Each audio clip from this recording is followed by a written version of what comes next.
Alright, what up guys? So, today I'm going to go over my new farming build for Abattoir. Because of Christmas and stuff, I didn't get my Glyph leveled up as fast as I would have liked to.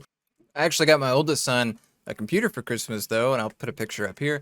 So hopefully I think me and him might try to do some like father-son Diablo content. He's about to turn 10 years old. So look forward to that possibly. But I finally got it to level 50 and started a new build, which is vaguely similar to the old build, but it does some things differently. And this one is meant to level it up. And I think as if the glyph levels up to like 60 or 70, then it'll go through it easier. We're running out of time in the season though, so I really need to crunch down on it. I also don't have the backdrop up today, so you get to see the dog laying in the bed because the girlfriend's at work right now. And also I got my kiddo over here, so if you hear him in the background, he just turned a year old. And also because of that, I'm not going to show him on camera. I'm going to keep my body blocking him and stuff just to keep my kiddo safe. But anyway, let's get into it. All right. Uh, Make sure he's still blocked here. All right, just so you guys know though, he is adorable. And I wish you guys could see him though. But let's get into the build. All of my gear is the same as most of my other builds, so I'm just going to try to brush through it really quickly here. Harlequin Crest, Raiment of the Infinite, and then we have attack speed, critical strike chance, lightning critical strike damage, and restore resource on the gloves, which has control on it now. It had intercom on it. And you can go one of three ways with this. You can go elementalist, you can go control, or you can go intercom, and it kind of just depends on how you play. But that's up to you. Ever living on the pants with total armor, damage reduction injured, and ball lightning on it. Exploiters on the boots with ranks of teleport, mana cost reduction, damage reduction while injured, and movement speed. And then gravitational on the dagger, all stats int, mastery, damage to close. Conceded on the focus, and then we got crit chance, mana cost reduction, resource generation, and cooldown reduction. Talrasha's ring, of course. Storm Swell on the ring with critical strike chance, damage to close, max life, resource gen, and disobedience on the amulet with devouring blaze, all mastery skills, damage reduction while injured, and total armor. So I kind of just breezed through that because I've done this numerous times with these exact items here. There is a bit of a difference here though, and this will depend on if you have an Endariel's Visage or not. Let me move this stuff down here real quick. Alright, to the Vampiric powers here. I have taken Infection off of here and put Domination. Now what you can do if you don't have an Endariel's Visage is you can put this here, and then you can put this here afterwards, right? So what you can do if you have Endariel's Visage though, which is what I do, I just put the Endariel's Visage helmet on, get the Infection proc, and then switch back over to Shaco. If you don't have a Shaco, you can just do the thing I said a second ago with Infection. Let's go over to skills now. I don't think anything's changed here. Put 2 points anywhere up here, and then we put 1 into Devastation, get down to Elemental Dominance.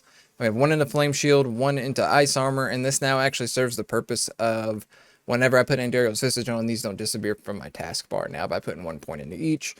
And then 1 into Teleport, going up here to Shimmering Teleport to get the damage reduction, 1 into Elemental Attunement. Then we have 1 to get to Protection and Mana Shield, Conjuration Mastery, and then Ice Blades over to Summon Ice Blades. Icy Veil, put 3 into there, and then come over here, put 3 into Devouring Blaze.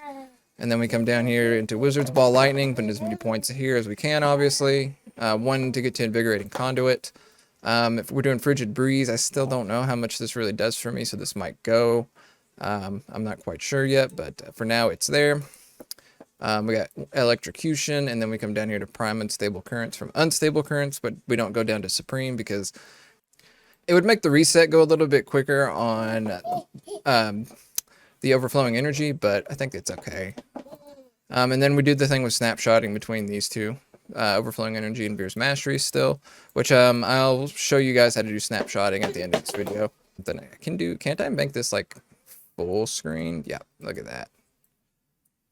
Okay. So we have Elementalists in the starter board here. We come up through here. I have control now inside Burning Instinct. Now that we're at 50, there's better places to put this.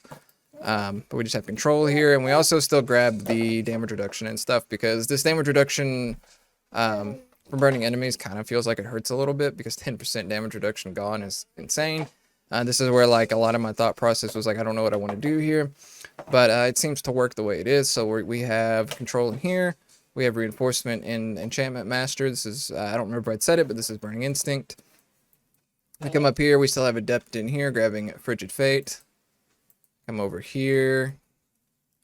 We still have Elemental Summoner. We took the 1 point out of maximum life, unfortunately, but we have Flame Feeder is still in here. We took the 1 point away from here from the tier 14 and 15 build. Come up through here. Destruction's still in here. We also took a couple points out of this. And then lastly on here, we added Static Surge.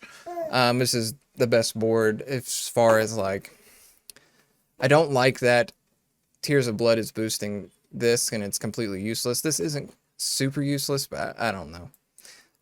But this does technically have the most points for core stats, so that's where it's at. Other than that, that is really it for the build. I should have been showing videos and stuff throughout this video of the build working on the dungeon I ran before this. And I appreciate anybody who watched the video. Like I said at the end of it, I'm going to show you guys how to do the snapshotting for this build. But for the sake of simplicity, I'm going to go ahead and give you guys the outro. And I appreciate anybody who watched the video. Make sure you guys like, comment, subscribe, all that generic YouTube stuff. And I will see you guys hopefully here in a couple days with a better build. This is just what I've rounded out myself. And I'm really bad at outros. Thank you for watching. All right, so first things first, before you would port into a dungeon, I'm gonna show you guys this from the dummy training area. But what you would do is before you actually go into the Abattoir of Zur, you have an amulet with Mage Lords on, and then you want to make sure you have the actual passive on, and then you go into the area. Okay, so we're zoned into the area now. I've set it up to have the 3 dummies here. We have Veer's Mastery on. So what you want to do is you want to get up on them so you have the damage reduction increased, and you want to take this off and put this on while you still have the damage reduction increase. And then once you come over here, you put this on, and now you still get the damage reduction when you go near them. And also Veer's Mastery will still count for like the critical strike damage and stuff, from my understanding, increasing your the amount of damage that the enemy does. So essentially you just get this for free while also getting the overflowing energy. So it's pretty easy to do. I'll go ahead and show you guys real quick how I go into Abattoir of Zur and get this change done. It's actually super simple.